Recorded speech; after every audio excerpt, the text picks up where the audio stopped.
12-ші беттегі 4-ші есеп орындалу реті бөлу, көбейту, қосу, азайту амалдарын рет-ретімен орындаймыз.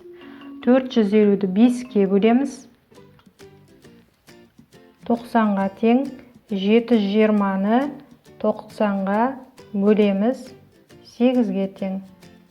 Енді 90 мен 8-дің қосындысы 98. Келесі бөлу амалын бірінші орындаймыз. 810-ды 9-ға бөлеміз. 90. Енді 810-ды 9-ға бөлгенде 90 шықты. 90-ды 210-ға қосамыз. Мәні 300. 580-нен 300-ді азайтамыз. 580 азайту 300. 0, 8, 2.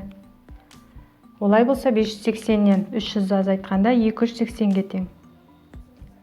12-ші беттегі 6-шы есептің әсі. Бір үлгісін көрсетемін. Көбейту және бөлу амалының қалғандарын өзіміз шығарып көрейік. 204-ті 4-ке көбейткенде 4 пе 4-дің көбейтіндісі 16-ға тең, бірі ойда. 0-ді 4-ке көбейтсек 0, ойдағымен 1. Мұнда жазамыз. Одан кейін 4-ті 2 мен 4-ті көбейтсек 8. 816. 604-ті 2-ке бөлетін болсақ, бірінші 60-ты 2-ге бөлейік. 2-ні 30-ға көбейтсек 60 болады.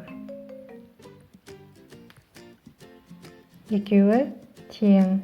Енді 4. 4-ті 2-ге 2-ні 2-ке көбейткенде 4 болады. Олай болса, 64-ті 2-ке бөлгенде мәні 302-ге тең. Бұл есепті қосудың терімділік, үлестірімділік, қосынды санға бөлу, тағы да басқа қасиеттеріне қарап шығарамыз. Мынаны бағандап бөлсек 200-ді 4-ке. Енді терімділік қасиеті бойынша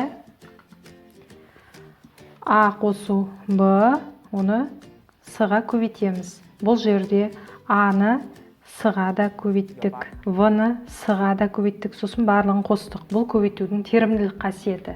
Біз оны өткеміз. Осыған сүйеніп шығарамыз. 204 көбейту 4, 200 қосу 4 жіктеп жазамыз. Көбейтудің терімділік қасиетін пайдаланып. Одан кейін бұл жерде 200-ді мына 4-ке көбейтеміз. Жаңағы біздің көбейтудің терімділік қасиетінде бұл С, белгісіз бір сан кез келген. 4-ке көбейтеміз. Оған қосамыз. Келесі 4-ті 4-ке көбейтеміз. Мына 4-ті мынаған көбейтеміз. Демек, 200-ді 4-ке көбейткенде көбейтінің мәні 800, ал 4-ті 4-ке көбейткенде 16. 816-ға қосқанда 816.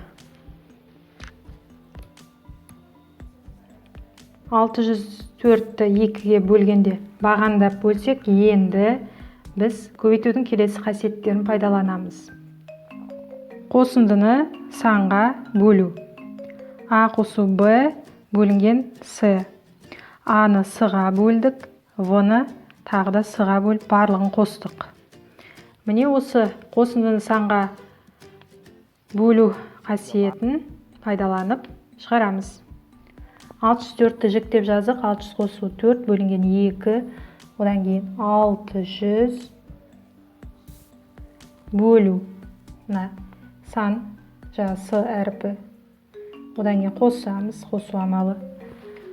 Одан кейін мінекей мына 4 бөлу 2 тең 600-ді 2-ке бөлсек, бөліндінің мәні 300-ге тең. 4-ті 2-ге бөлсек, бөліндінің мәні 2-ге тең. Енді 300 бен 2-ні барлығын қоссақ, 302. Қосындыны санға бөлу қасиетін пайдаланып шығардық.